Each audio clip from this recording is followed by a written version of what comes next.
우리 목사님 아니고 웬 사람인가?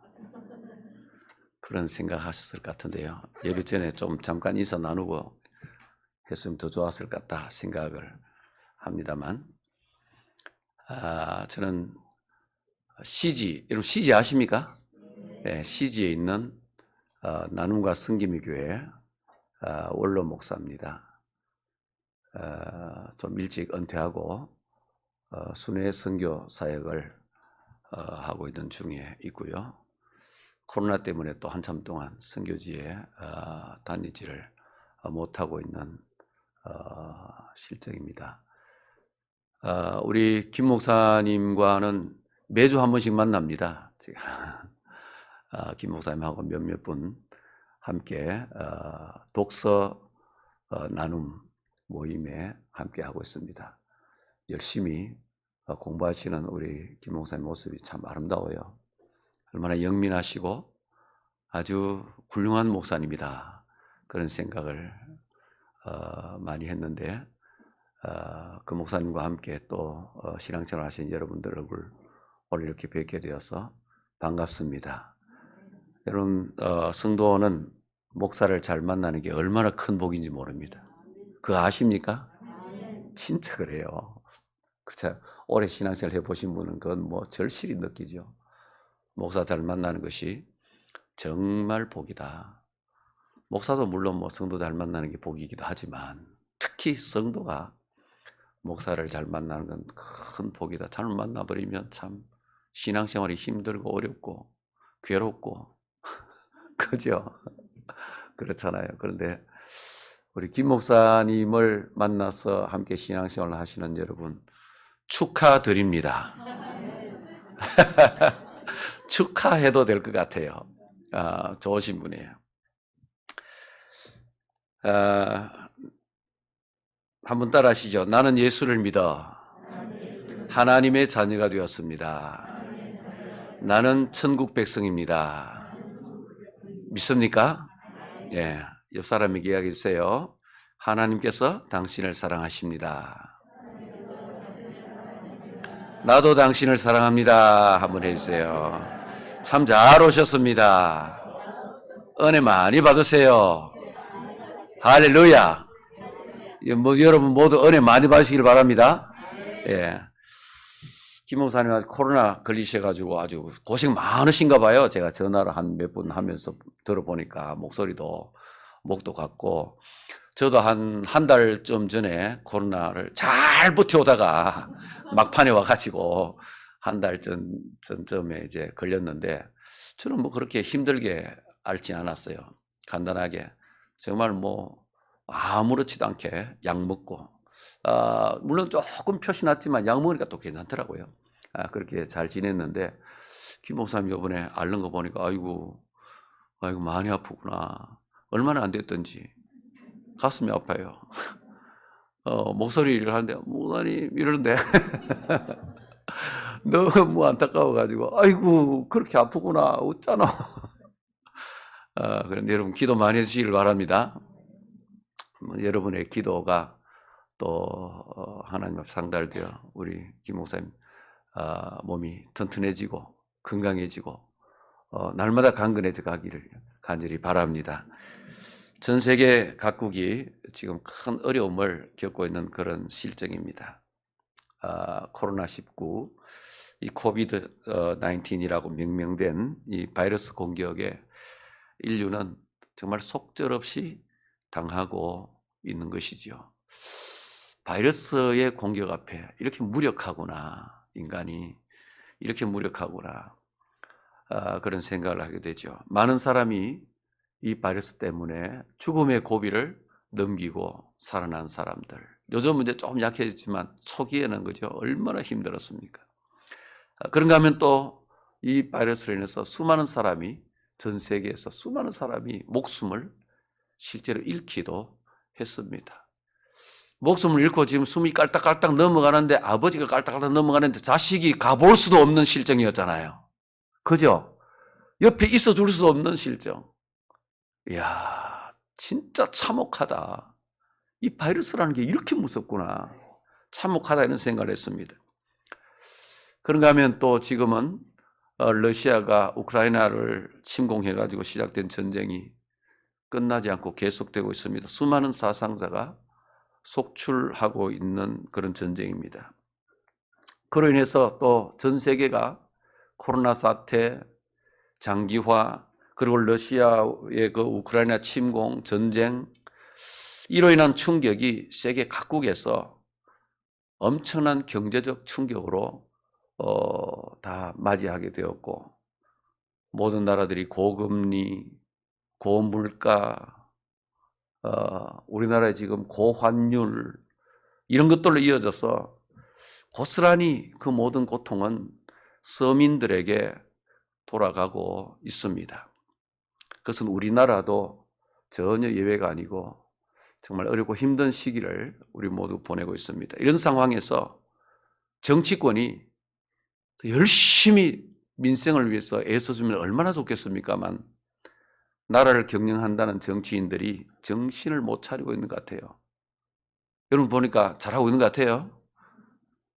여야 할 것 없이 모두 권력 다툼에만 몰입되어 있는 그런 추태를 보이고 있습니다. 입만 열면 국민을 위한다고, 민생을 위한 정당이라고 그렇게 외치지만 그들이 하는 행태를 보면은 정말 국민들은 안중에도 없구나, 이런 생각을 하지 않을 수 없습니다. 이런 상황에서 백성들은 어디에다 희망을 두고 살아야 하는가? 어디에다 희망을 두고 살아야 하는가?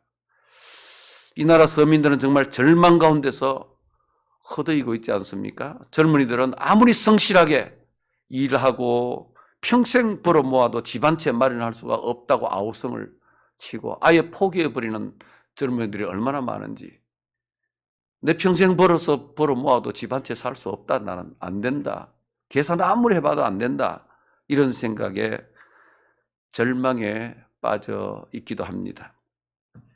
사회보장제도가 튼튼하게 잘 짜여져 있는 것이 아니어서 개인적으로 미리 준비하지 못한 사람들은 은퇴 후에 그 생활 또한 문제가 심각하죠.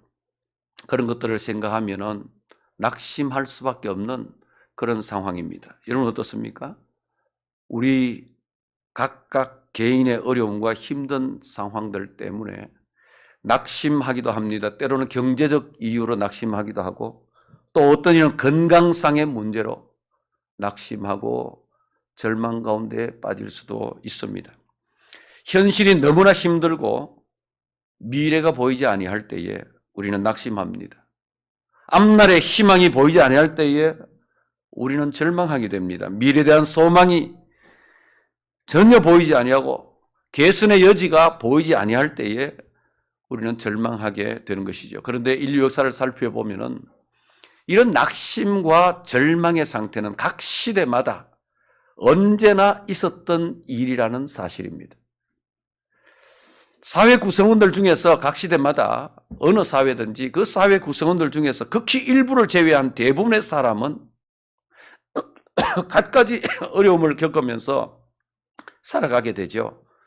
그들에게는 미래가 밝지를 않습니다. 대부분의 사람들은 희망이 없다고 절규합니다. 자신의 처지와 환경을 보면 한숨만 나오고 자신의 앞날을 생각하면 낙심할 수밖에 없는 그런 사람들이 얼마나 많은지 모릅니다. 그러다가 전쟁이 터진다거나 아니면 이 코비드-19과 같은 이런 전염병이 돌아서 온 세상이 마비되는 사태가 벌어지면은 낙심하고 절망할 수밖에 없는 사람들이 더욱더 많아지게 되는 것이지요. 여러분 오늘 본문에 보면은 나라가 망하는 절망적인 상황을 당했는데 거기다가 개인적인 어려움까지 겹쳐서 낙심과 절망 속에서 부르짖는 한 사람의 이야기가 기록되어 있습니다. 그가 바로 예레미야 선지자입니다.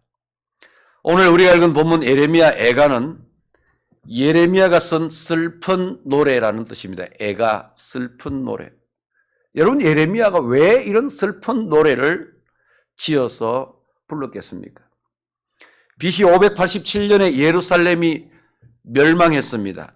하나님의 언약 백성들이 바빌론에 포로로 잡혀가고 예루살렘은 점령당했습니다. 그 와중에서 백성들과 함께 당한 이 예레미야의 고난은 견딜 수 없을 정도로 극심한 것이었습니다. 예레미야는 바빌론으로부터 멸망당하기 전에 우리가 이대로 가다가는 나라가 멸망하고 말 것이라고 백성들에게 절규하며 회개를 촉구했더랬습니다. 그러나 그에게 돌아온 것은 조롱과 핍박뿐이었습니다. 하나님의 말씀을 전하다가 당하는 조롱과 핍박도 견디기 힘든 일이었지만 백성들이 끝까지 회개하지 아니하고 결국은 나라가 멸망하는 것을 눈으로 보게 되었으니 얼마나 괴로웠겠습니까? 얼마나 낙심이 되었겠습니까? 오늘 본문은 참혹하게 멸망당한 유대 나라와 예루살렘 성을 바라보면서 선지자가 탄식하며 지은 시입니다. 예레미야는 이 시를 통해서 참으로 절망적인 슬픔을 표현하고 있는데요. 이 시에 담긴 예레미야 선지자의 그 탄식을 여러분 보시면은, 읽어보시면 정말 극심한 그런 절망 가운데 빠져 있었구나 하는 것을 알게 됩니다. 1장 2절에 먼저 보면은 밤에는 슬피 우니 눈물이 뺨에 흐름이여. 밤마다 슬피 우는데 눈물이 뺨에 줄줄줄 흘러내린다는 이야기입니다. 1장 16절에 보니까 이로 말미암아 내가 우니 내 눈에 눈물이 물같이 흘러내리며 나를 위로하여 내 생명을 회복시켜 줄 자가 멀리 떠났음이로다. 원수들이 이김에 내 자녀들이 외롭도다. 2장 11절에 보면 또 이런 말씀도 나옵니다. 내 눈이 눈물에 상하며 내 창자가 끊어지며 내 간이 땅에 쏟아졌으니. 얼마나 애간장이 끓는 슬픔이었으면 이렇게 표현했을까요? 3장에 가서 보니까 여호와의 분노의 매로 말미암아 고난당한 자는 나로다. 나를 이끌어 어둠 안에서 걸어가게 하시고 빛 안에서 걸어가지 못하게 하셨으며 종일토록 손을 들어 자주자주 나를 치시는도다.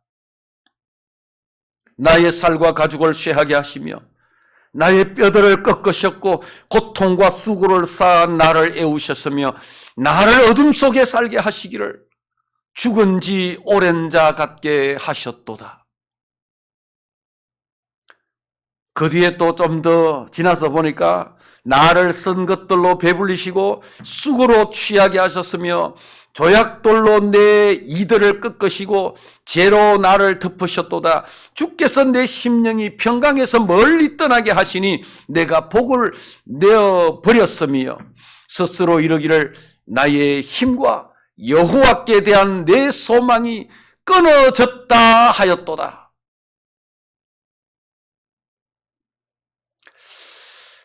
선지자는 밤새도록 애곡하고 눈에 눈물 마를 날이 없어서 눈이 짓무르도록 울고 또 울었습니다.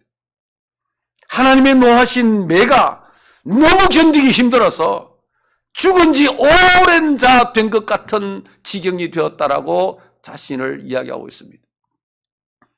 심령의 평강이 떠나버렸습니다. 모든 복을 다 잃어버렸습니다. 소망이 끊어졌습니다. 이제는 희망이 없어졌다는 말입니다. 여러분, 이런 고난은 비단 예레미야 시대뿐 아니라 모든 시대에 일어날 수 있는 일입니다. 오늘 우리 시대에도 있을 수 있는 일이에요. 이렇게 슬피 울며 탄식하던 예레미야는 하나님을 향하여 간구합니다. 오늘 우리가 읽은 본문 19절이죠. 내 고초와 재난, 곧 쑥과 담접을 기억하소서.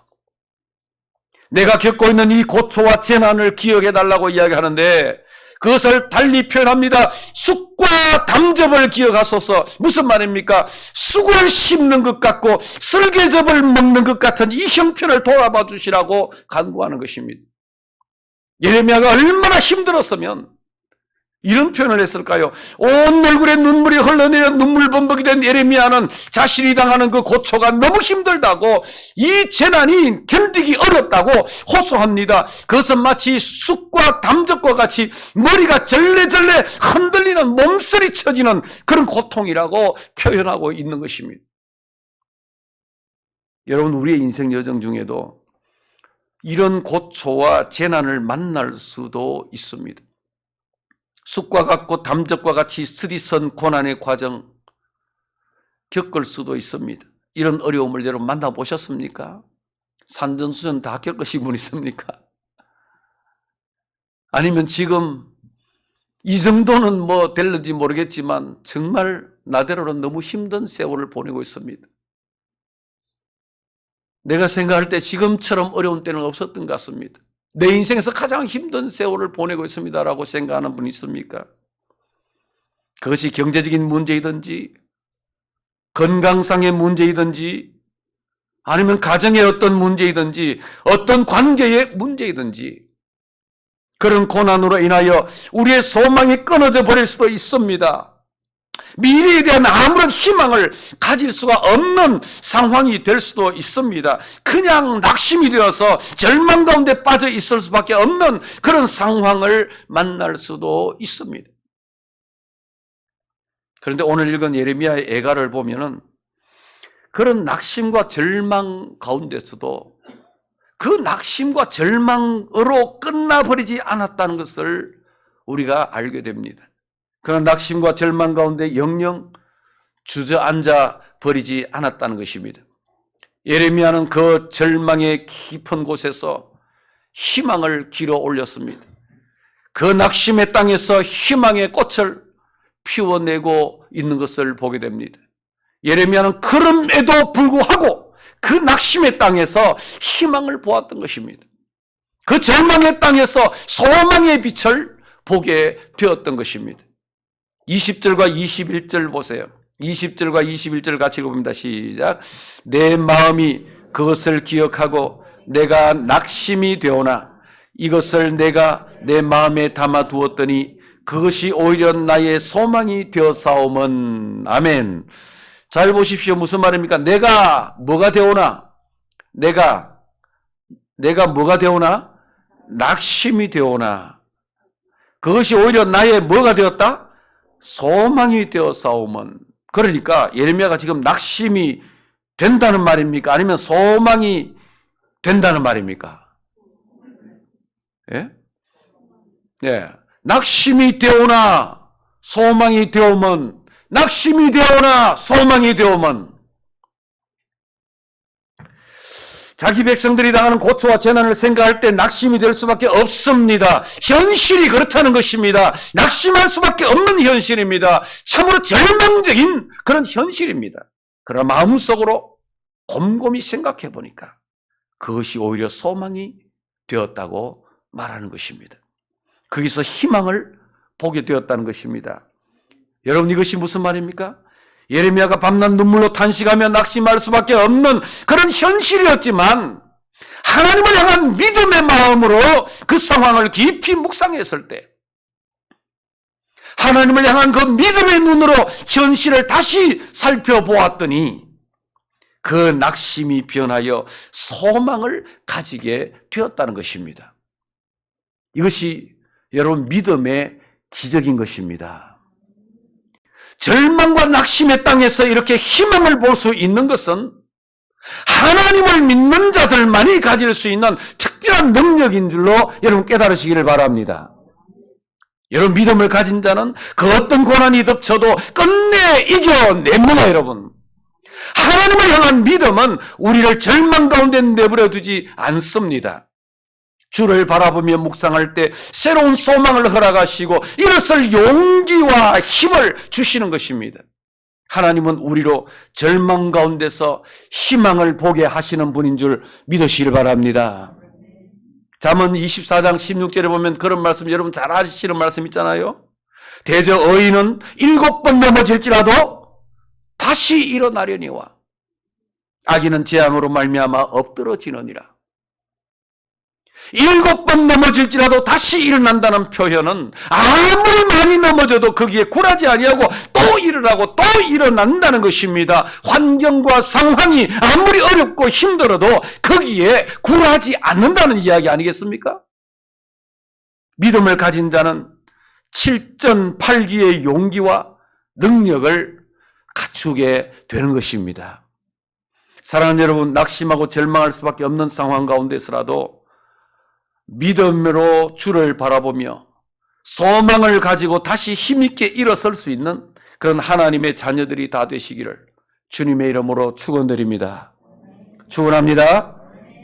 예레미야가 쑥을 씹는 것 같고 쓸개즙을 마시는 것 같은 극심한 고통, 그 처한 그 현실을 바라볼 때에 낙심할 수밖에 없는 그런 고난 중에서도 소망을 가질 수 있었던 것은 그 이유가 무엇인가? 그가 가진 소망의 근거가 무엇인가 말이에요.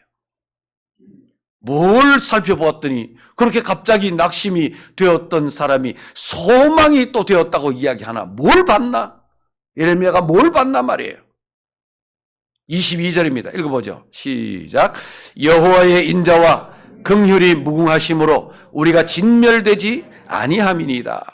가만히 생각해보고 다시 살펴보니까 나라가 멸망하는 그 순간까지도 하나님께서는 자기 백성들을 진멸시키지 아니하시고 살려두셨다는 것입니다. 완전히 멸망시켜버리고 완전히 없애버리지 아니하시고 남겨두셨다는 것입니다.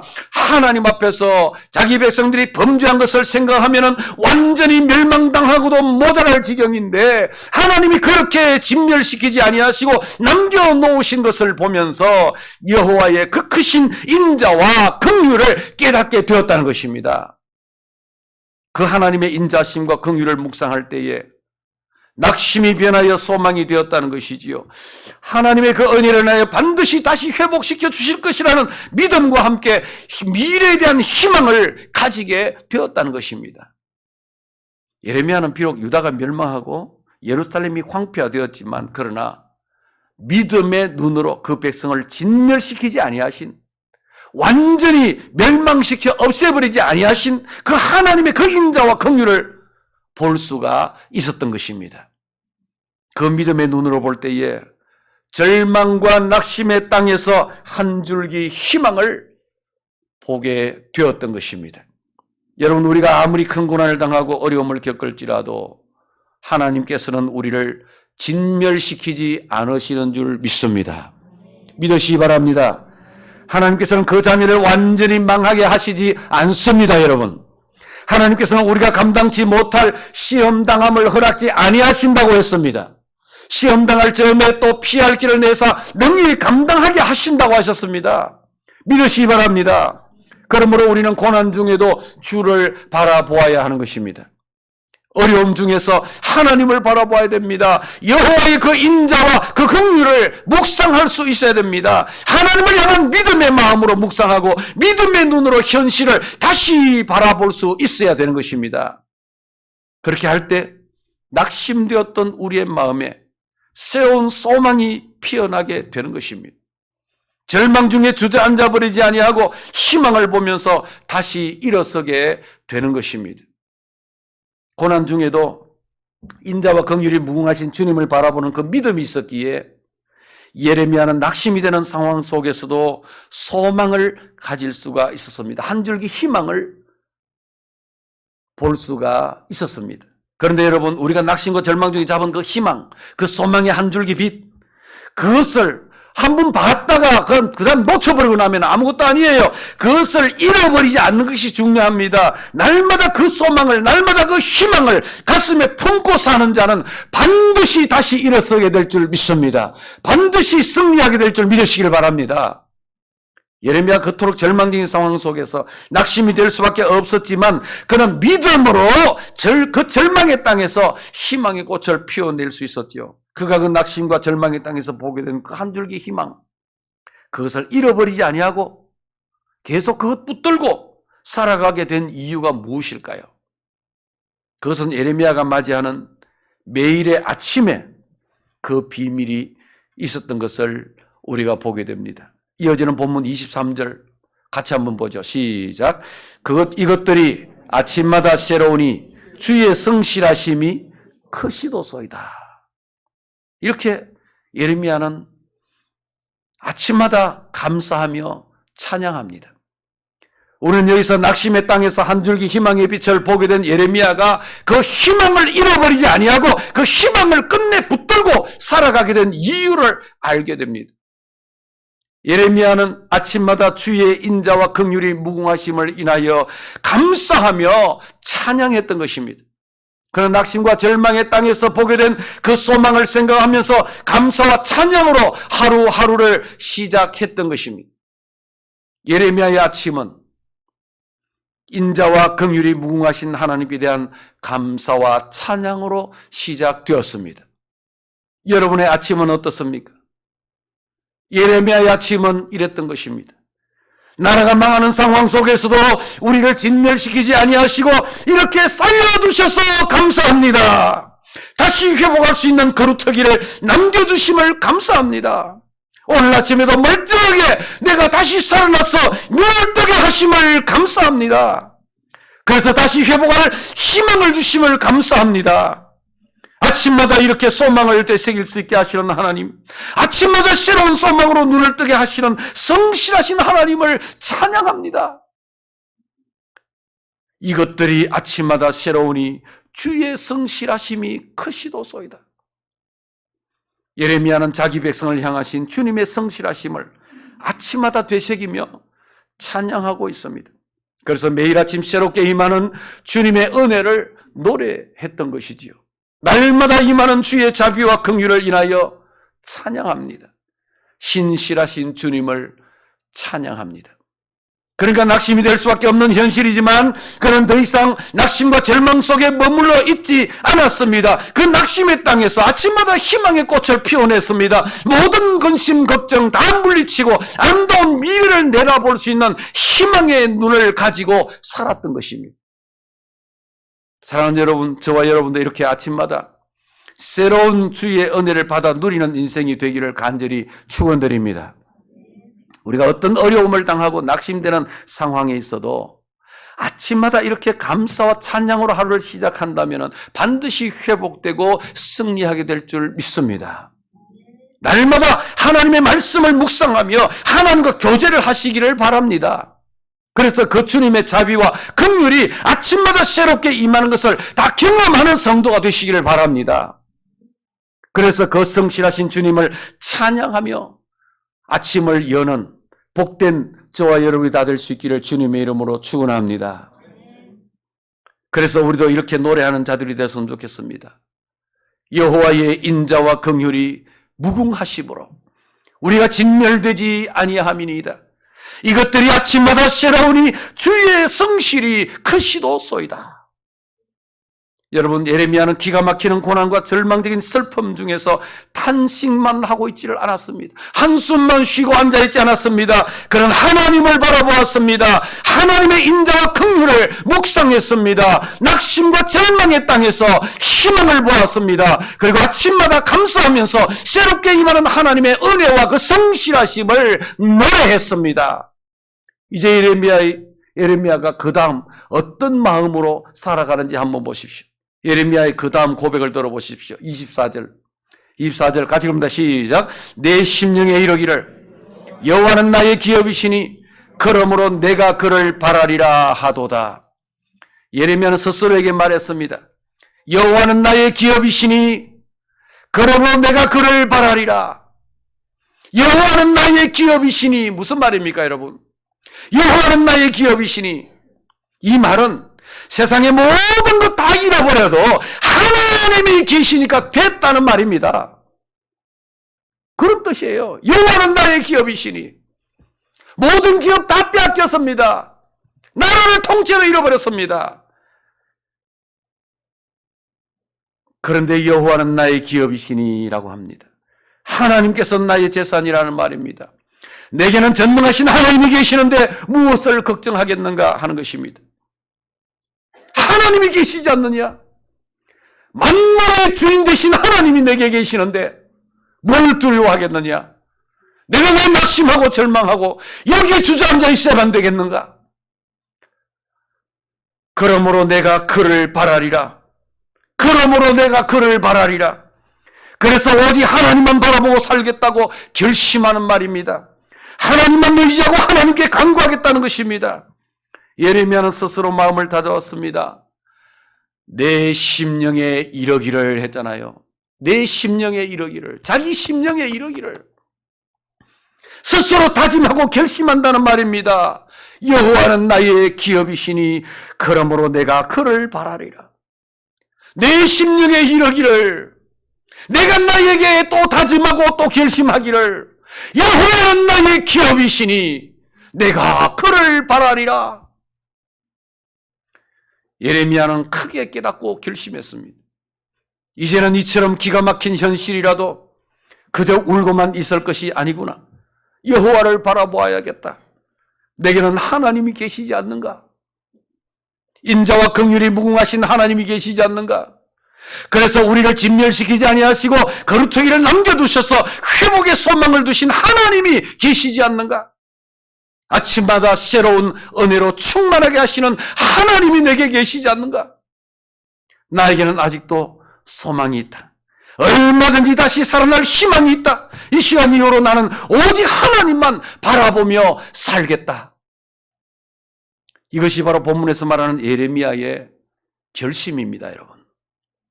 이것이 오늘 우리 믿음의 사람들이 또한 해야 할 결심이기도 한 것입니다. 사랑하는 여러분, 어떤 사람은 조그마한 어려움만 와도 털썩 주저앉아 버립니다. 낙심합니다. 절망에 빠집니다. 다시 일어서지를 못합니다. 거기서 탄식과 눈물로 세월을 보냅니다. 그러나 또 어떤 사람은 큰 어려움을 당했는데도 당장에는 슬픔에 젖어들기도 하고 낙심도 되고 괴로워하기도 절망하기도 하지만 곧 정신을 차립니다. 믿음의 사람은 낙심의 땅에서 희망의 꽃을 피우는 자들입니다. 믿음의 사람은 절망의 자리에서 희망을 캐내는 자들이 되어야 하는 것입니다. 그것은 오직 믿음으로만 가능합니다.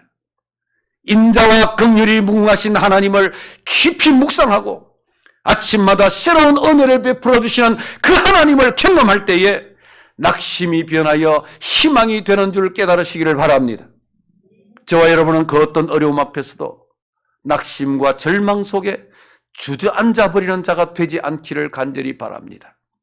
오히려 인자와 긍휼이 무궁하신 그 하나님을 믿음의 눈으로 바라보며 아침마다 새로운 은혜를 주시는 그 하나님을 찬양하는, 날마다 그 하나님을 노래하며 아침을 여는 그런 믿음의 사람들이 될 수 있기를 주의 이름으로 축원합니다. 그래서 절망이 변하여 희망이 되는 인생, 낙심의 땅에서 희망의 꽃을 피워내는 그런 인생들이 다 되시기를 주님의 이름으로 축원드립니다. 우리 기도하겠습니다. 우리 같이 한번 기도합시다. 여러분, 우리의 인생 여정은 호락호락하지 않습니다. 세계적인 경제 위기의 때가 왔습니다. 코로나 팬데믹과 함께 고금리, 고환율, 고물가 속에서 어려움을 겪는 가정이 많습니다. 정치, 경제, 사회, 문화 전반적으로 어렵습니다. 우리를 힘들게 합니다. 우리를 고통스럽게 합니다. 나라의 장래가 외태롭습니다. 절망됩니다. 우리가 기도하지 않을 수가 없습니다. 이 나라 정치를 위해서 기도하십시다. 이 나라 경제를 위해서 기도하십시다. 사회, 문화가 하나님 앞에 바른 길로 가도록 기도하십시다. 이 모든 어려움과 고통 속에서, 낙심과 절망의 상황 속에서 하나님의 백성들이 희망을 볼 수 있기를 위해서 기도하십시다. 하나님이여, 내가 이제 낙심하지 않게 하옵소서. 절망 가운데 머물러 있지 않게 하옵소서. 희망을 보게 하옵소서. 예언을 바라보는 믿음의 눈을 허락해 주옵소서. 우리가 그 어떤 어려움 앞에서도 낙심과 절망 속에 주저앉아 버리지 않기를 위해서 기도하십시다. 오히려 인자와 긍휼이 무궁하신 하나님을 믿음의 눈으로 바라보며 날마다 새로운 은혜를 주시는 하나님을 찬양하며 노래하는 자가 되기를 소원합니다. 하나님이여, 그런 믿음의 사람 되게 하여 주시옵소서. 우리 같이 한번 기도하겠습니다. 주님을 찾고 기도합니다.